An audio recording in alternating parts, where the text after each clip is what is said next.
Okay. Shalom, Israel. It's your brother Yaakov back again with another round.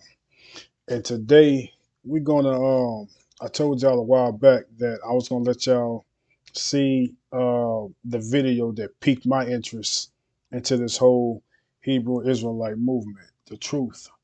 And it's by this brother named Brother Yarashalam.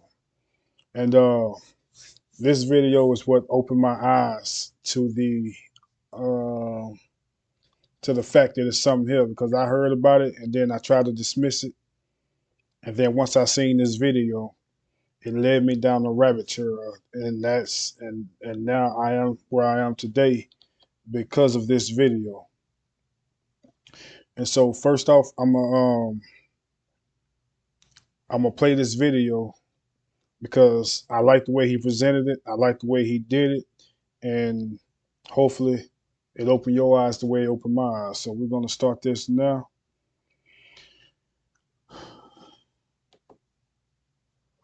So this is the brother's page, Brother Yarashalam, and we're gonna start it now. This is what opened my eyes to start to dig into who my people are as a nation and who am I, because our identity been stripped. You know, we was brought over here. They beat our culture out of us. They beat our language out of us. They beat our names out of us. They did all these horrific things to us. And in the Bible, it says that in the land of our captivity, we're going to remember ourselves. And I will find that verse for you. But first, let's start off with this video. And, you know, this should have been the first video I put out. But, you know, because I've been working so much, I just haven't had time to put this video out. But all praises to the Most High that today is the day that I finally get back to it. And I'm going to start back. I'm going to start making these videos more often and putting my lessons out because I got so much stuff I want to talk about. It's like I hear something and I need to make a lesson about it. So first, this is another introduction into the into our heritage, the Hebrew Israelites. And, you know, just go ahead and watch it and let's take it from there. School system, Negroes were brought to America in 1619, forced to work as slaves on plantations, until one day this great white man named Abraham Lincoln came along and felt bad for the slaves and signed the Emancipation Proclamation in 1863, which freed the slaves. But there were still some bad whiteys in the southern states that passed Jim Crow laws for segregation. Afterwards, there came more whites that felt bad and then gave blacks civil rights in the 1960s, then allowed a black man to have the presidential office named Barack Obama. Now blacks are finally equal to whites. We can all get along. The end. Now, moving right along to our English lecture for the day. I don't think so.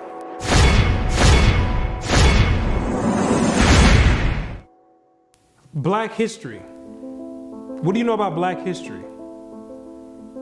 Let me ask you a question. Prior to the transatlantic slave trade in the 1600s, what was your nationality? What did you call yourself? Some may say African. Well, Africa is a continent, and in that continent, there's over 47 different countries in there. Which one do you come from? What language did you speak prior to the 1600s? Was it English? There's over 1,500 dialects being spoken in the land of Africa. Pick one.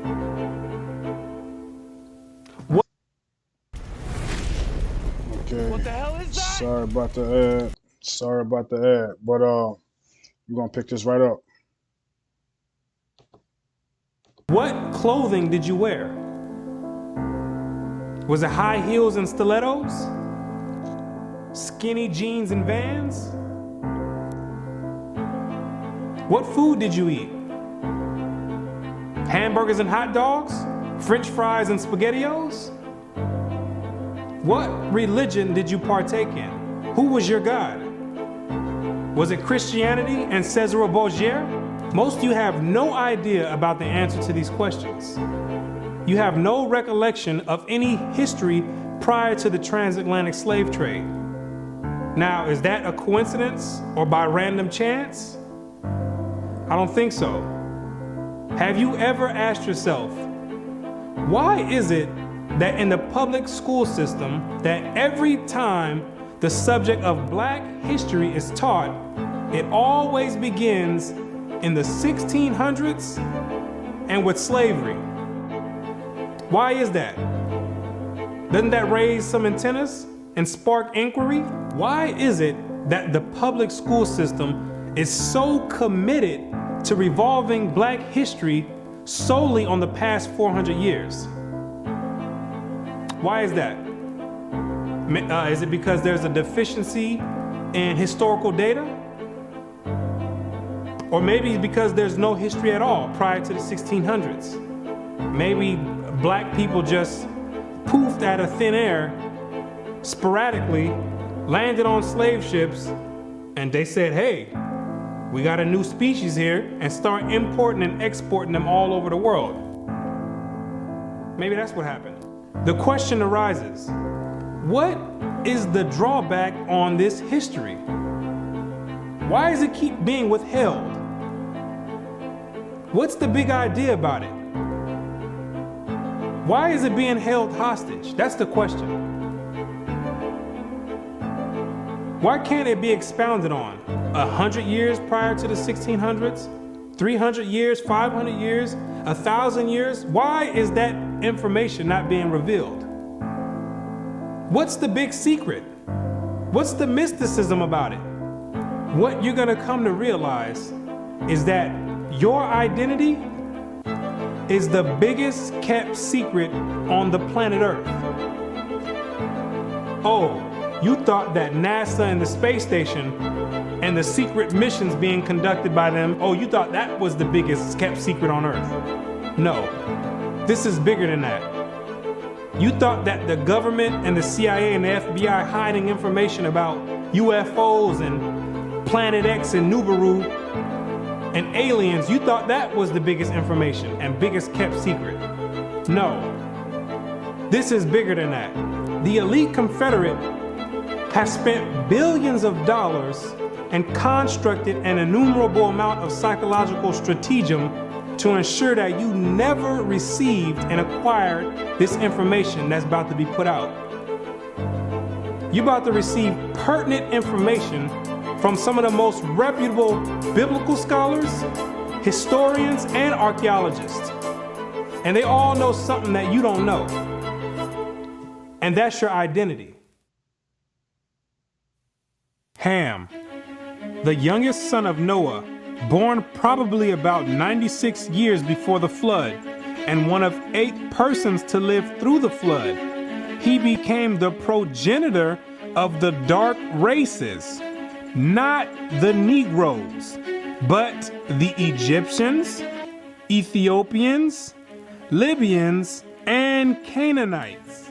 Wait, the churches and the pastors, which are set up by the government, all teach in unison a doctrine that all Black people come from the seed of Ham. But once you open up scholastic sources, you'll find out that the biblical scholars say something totally different from what's taught in Orthodox Christianity. What do they mean by Ham is the father of the dark races but not the Negroes?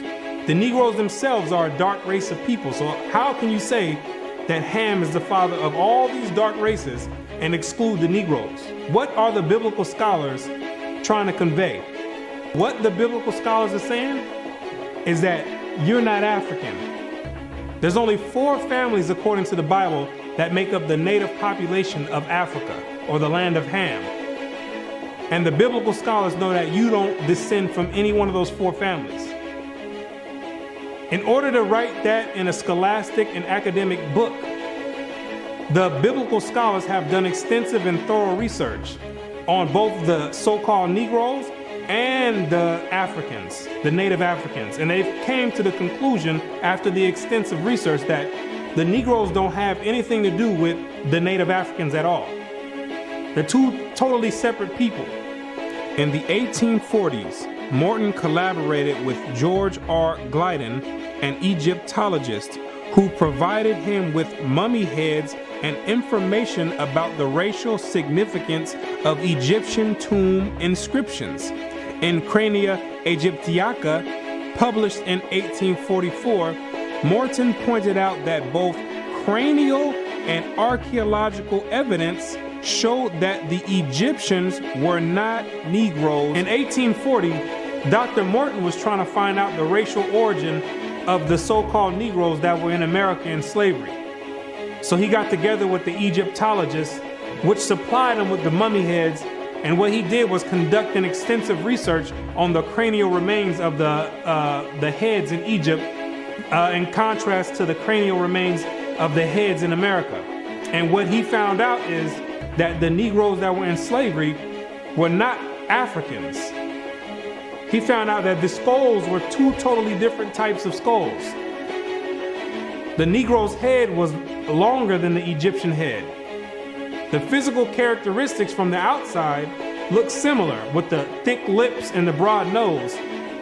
But once you start delving into the real characteristics, he found out that there were two totally different people, as abolitionists and colonizationists had maintained, and that in fact, blacks had been relegated to the same servile position in ancient Egypt as in modern America. But what Dr. Morton did discover is that the Negroes that were serving slavery in America served the same position and servitude in ancient Egypt when they matched other skulls and other cranial remains in Egypt. They said these are exact matches. So what are the scholars saying?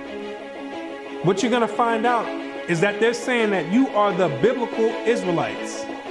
Yes, you're the same exact people that served slavery in the land of Egypt.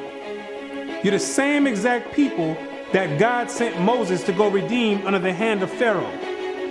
You're the same exact people.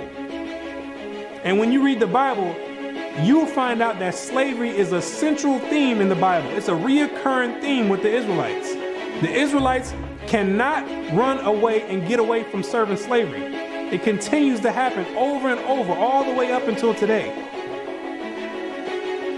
You came out of Egypt as slaves, came down into the land of Israel. No sooner as you got there, then you had the Assyrians come, capture the land of Israel, and take you and make you slaves. In the 9th year of Hoshea, the king of Assyria took Samaria and carried Israel away into Assyria. You came out of the land of Assyria, went back to the land of Israel. Then the Babylonians came, which are the modern day Ethiopians, the Cushites, came to the land of Israel and made you slaves.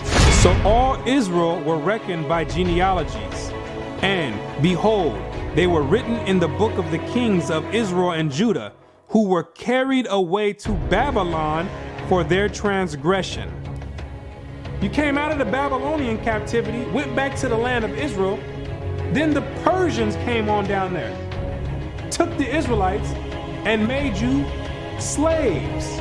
For we were bondmen, yet our God hath not forsaken us in our bondage, but hath extended mercy unto us in the sight of the kings of Persia.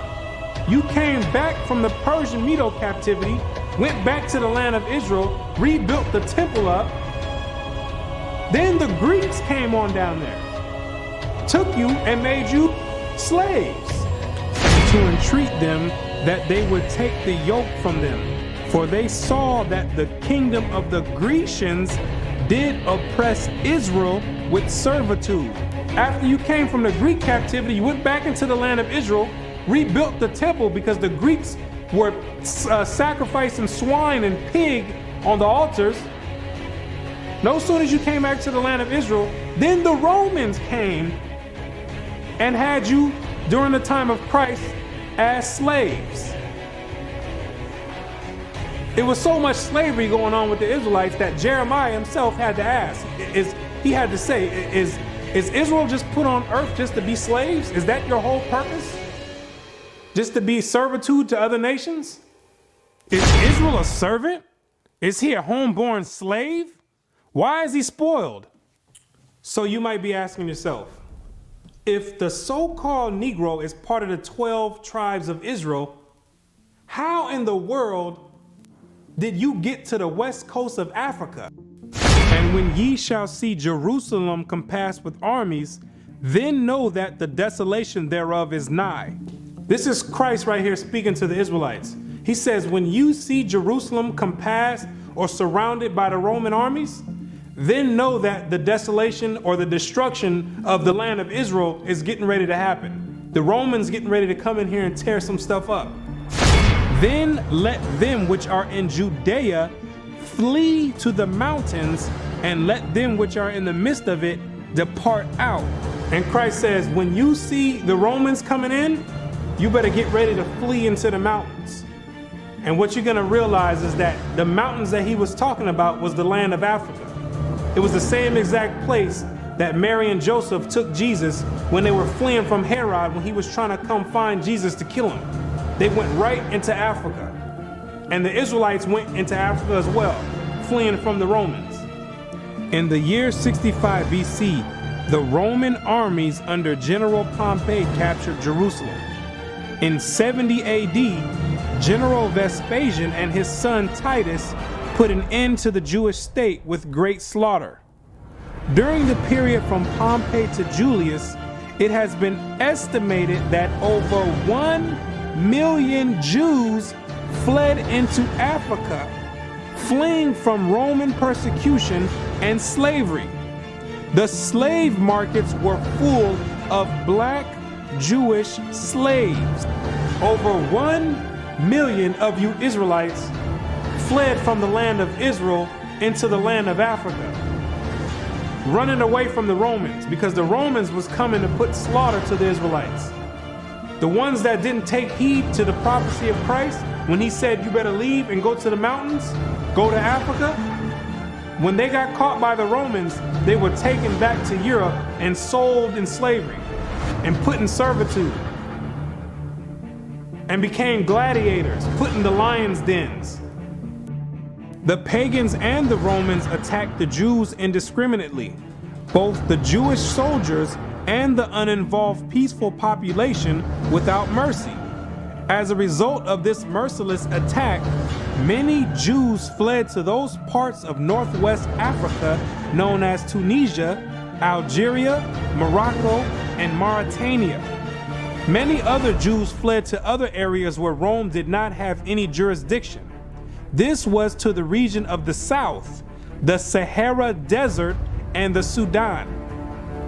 Grazel says, such is the explanation of how the Sahara Desert first acquired Jewish tribes, toughened by a fighting tradition and possessed of physical characteristics, black, which it is said still makes them approximate very closely the original Jewish population of Palestine.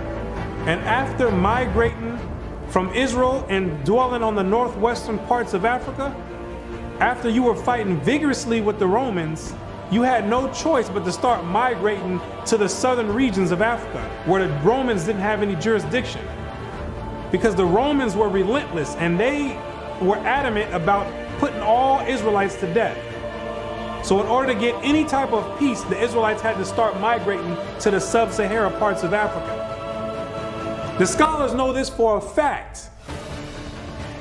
The biblical scholars know this for a fact. They know all the history of the Israelites and their migration patterns. Whatever may be thought of the more or less mythological traditions connected with the earliest Jews in North Africa, it is now practically an established fact that a Jewish nation, Jewish at least in faith, and perhaps too in origin, long held sway south of the Sahara. In later centuries, Jews are believed to have settled in Western Africa during the height of the Songhai, Mali, Ghana, and Kanem-Bornu empires. According to accounts from explorers of the region, several powerful Jewish families of the Songhai Empire were of Jewish origin. Some accounts place West African Jewish communities in the Andu Forest of Dahomey, south of Timbuktu. In the 1930s, these groups still maintained a Torah scroll written in Aramaic that had been burned into parchment with a hot iron instead of ink so it could not be changed. In the 1930s, the historians went over there and still found Israelites over there that didn't get captured in the slave trade, still practicing the Hebraic faith, still knowing who they were. With a Torah, which is the first 5 books of Moses, written in Aramaic. That's the ancient language. And it's a shame that they have to burn it in hot iron so the European colonialists don't come over there tampering with it and taking the evidence and trying to hide the history. It's a shame that they have to do that. It is a total shame that they have to do that. The black Jews had an advantage over the African tribes. They carried their culture, history, laws, and written records with them. The Jews made use of every opportunity. They were an industrious and skillful people. In the Jewish Ghanaian states were found kings, princes, governors, generals, secretaries, treasurers, revenue agents, judges, architects, engineers, doctors, historians, language interpreters, mathematicians, jewelers, sculptors, masons, carpenters, painters of art, goldsmiths, leather workers, potters, armorers, saddlers, blacksmith, agriculturalists, etc. Who told you that you was a bunch of Negroes running around on the west coast of Africa, butt naked, swinging from vines? Who told you that lie? You were and still are a prestigious people, a skillful people. The decline of Jewish communities of the West African Maghreb most likely began with the influx of Arab invaders into North Africa starting in 640 CE and later into West Africa in the 1300s and 14 CE. So after you had established communities and empires on the west coast of Africa, after the 7th century, that's when Muhammad and his band of thugs came down there to the west coast with the Quran in one hand and a sword in another one. And they were forcibly converting the Israelites into that nonsense Islam. Yeah, I said it, nonsense Islam, because that's not what we were dealing with. That's the Arabs' religion. That's not what we were dealing with. And that was the decline of the Hebraic community over there in the west coast of Africa. And that was the forefront in the beginning of the slave trade. Yea, and what have ye to do with me, O Tyre and Zidon, and all the coast of Palestine? Tyre, Zidon, and the coast of Palestine, those are all ancient Africans that God is referring to. Will ye render me a recompense? And if ye recompense me, swiftly and speedily will I return your recompense upon your own head. Because ye have taken my silver and my gold, and carried into your temples my goodly pleasant things. The children also of Judah and the children of Jerusalem have ye sold unto the Grecians. The Africans got together with the so-called Grecians or the Europeans, and they commenced in selling the Israelites that were dwelling on the west coast of Africa in slavery. There's your slave trade right there in the Bible. Both buyers, Europeans, and sellers, Africans, saw the people traded into captivity on the African coast as outsiders. Now, why did those Africans see you as outsiders? Because you were some people that migrated and encroached on their land. They knew you were not the same exact people. The customs that you had, the way you moved, they knew you were not the same people, so they had no problem commencing in a slave trade with the Europeans. Do you be crazy to believe that Africans were selling their own people? That makes no sense at all. When the Europeans put that in the textbooks, they're using technicalities, saying Africans sold other Africans. When they're using technicalities, what they mean to say is native Africans were selling Israelites that were living in Africa. It'd be no different if somebody wrote history of 500 years from now and say there was a slave trade that happened here in America. Say black people got together and start selling white people to the Chinese. If somebody with the same mindset that the Europeans have wrote history 500 years from now, they would say Americans were selling other Americans to the Chinese. When it's two totally different nation of people living in America.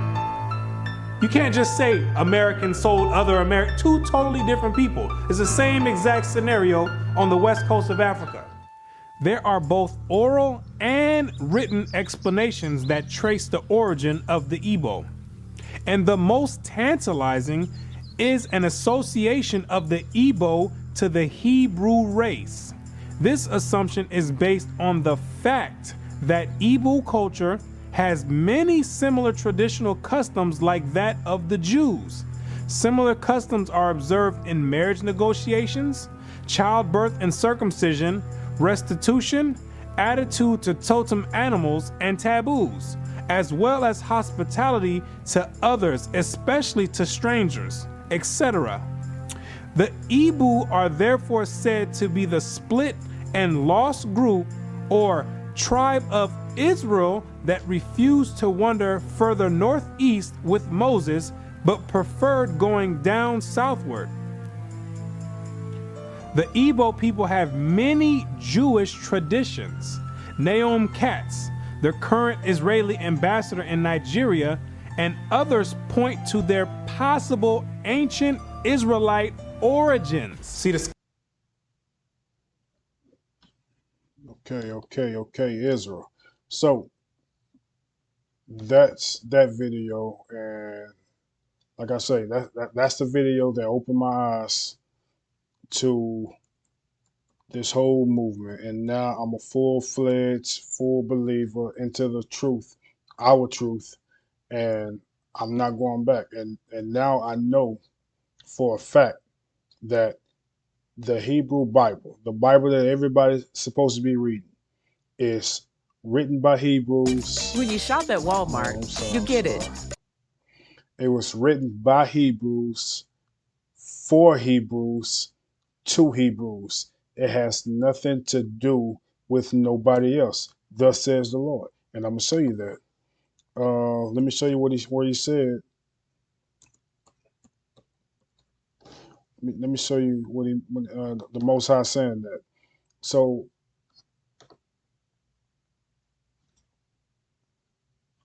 like I said, this Bible was written by Hebrews, to Hebrews, and for Hebrews. It is not for nobody else. And I'm going to prove that with this verse. That's what Psalms 147. Okay, verse 19. See, this Bible is, this is the word of the Most High, or the word of God, if you will. You know, it's going to be hard to come out of that mindset of calling him God, because he do have a name. He has a name, and his son has a name. But for somebody coming into this truth, it's going to be hard to kick that old habit. It was hard for me. Sometimes I still, slip. But we're going to start here in verse 19. And it's talking about the Most High. He showeth his word unto Jacob. Jacob, who's got his name changed to Israel. His statutes and his judgments unto Israel. Verse 20. He has not dealt so with any nation. As for his judgments, they have not known them. Praise ye Yahweh. So it's telling you here that he did not show his word, which is the Bible, to nobody else except the Israelites. So it's the Most High is saying, right? It's saying that the Most High only gave this Bible or his word to his people, who are the Israelites. And contrary to popular belief, no matter what you've heard, everything you've been taught, has been fabricated and taught to our elders, and our elders passed it down to us. When I say our elders, I mean our family members. It's all lies and fabrications. It can't. My job, along with my other Hebrew Israelite brothers and sisters for that matter, our job is to wake up our people, show them who they are, bring them